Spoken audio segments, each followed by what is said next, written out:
Yoshua का ग्रंथ अध्याय 2। यरीको में गुप्तचर। नून के पुत्र योशुआ ने शिटीम से 2 पुरुषों को गुप्तचर के रूप में भेजा और उनसे कहा, जाओ और उस देश के विषय में, विशेषकर यरीको के विषय में जानकारी प्राप्त करो। वे चल पड़े। वे राहाब नामक एक वेश्या के घर पहुंचे और वहीं ठहरे। लोगों ने यरीको के राजा से कहा, इजरायलियों के कुछ पुरुष आज रात देश का भेद लेने यहाँ आए हैं। इस पर यरीको के राजा ने राहाब के पास कहला भेजा, उन पुरुषों को बाहर कर दो जो तुम्हारे यहाँ आकर ठहरे हैं, क्योंकि वे सारे देश का भेद लेने के लिए आए हैं। परंतु उस स्त्री ने दोनों पुरुषों को छुपा दिया और उत्तर भेजा, हाँ सच ही कई पुरुष मेरे यहाँ आए थे, पर मैं नहीं जानती थी कि वे कहाँ से आए थे। अंधेरा होने पर जब नगर का फाटक बंद होने का था, उस समय वे चले गए। मैं नहीं कह सकती कि वह कहाँ चले गए। यदि आप शीघ्र ही उनका पीछा करेंगे तो आप उन्हें पकड़ सकते हैं। उसने उन पुरुषों को छत पर ले जाकर अलसी के डंडोलों में छिपा दिया, जिन्हें उसने छत पर रखा था।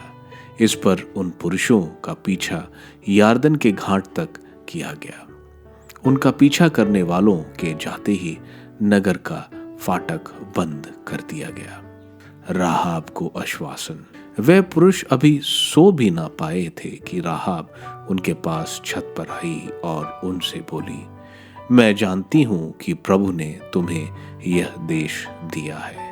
हम पर तुम लोगों का भय छा गया है और इस देश के सारे निवासी तुम्हारे कारण आतंकित हैं। हमने यह सुना है कि जब तुम लोग मिस्र से निकल आए थे तो प्रभु ने तुम्हारे लिए लाल समुद्र का जल सुखा दिया था, और यह भी कि तुमने यार्दन के उस पार के अमीरियों के दोनों राजाओं सिहोन और ओग के साथ क्या किया।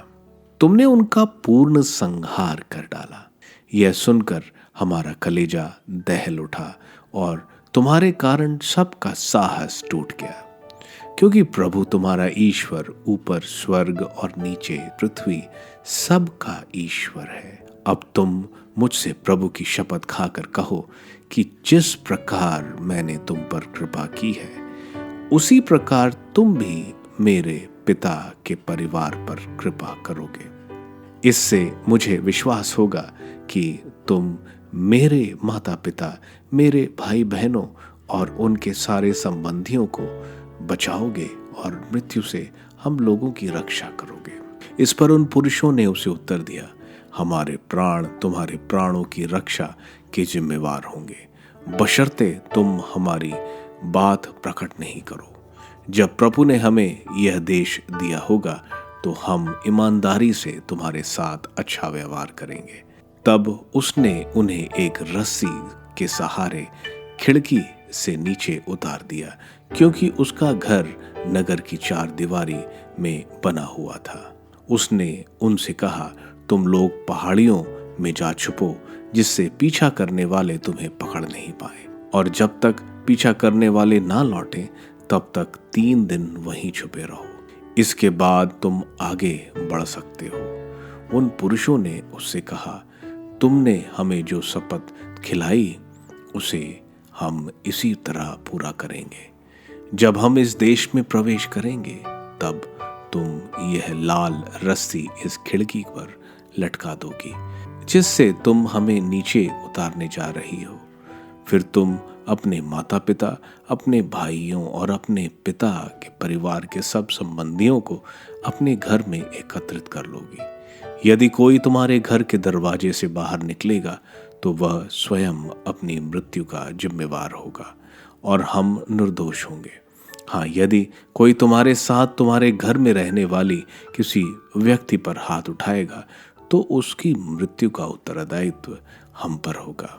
किंतु यदि तुम हमारी यह बात प्रकट करोगी तो हम तुमसे की गई अपनी शपथ से मुक्त हो जाएंगे। उसने उत्तर दिया, जैसा तुम लोगों ने कहा है वैसा ही होगा। इसके बाद उसने उन्हें विदा किया और वे चल पड़े। उसने वह लाल रस्सी खिड़की में बांध दी। गुप्तचरों का बयान। वे वहां से चलकर पहाड़ी में पहुंचे।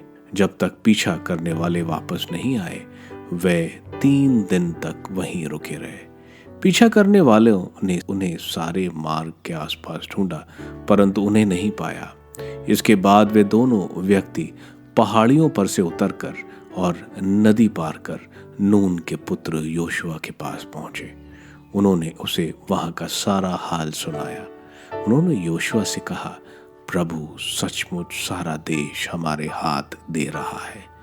उस देश के सब निवासी हमसे भयभीत होकर साहस खो चुके हैं।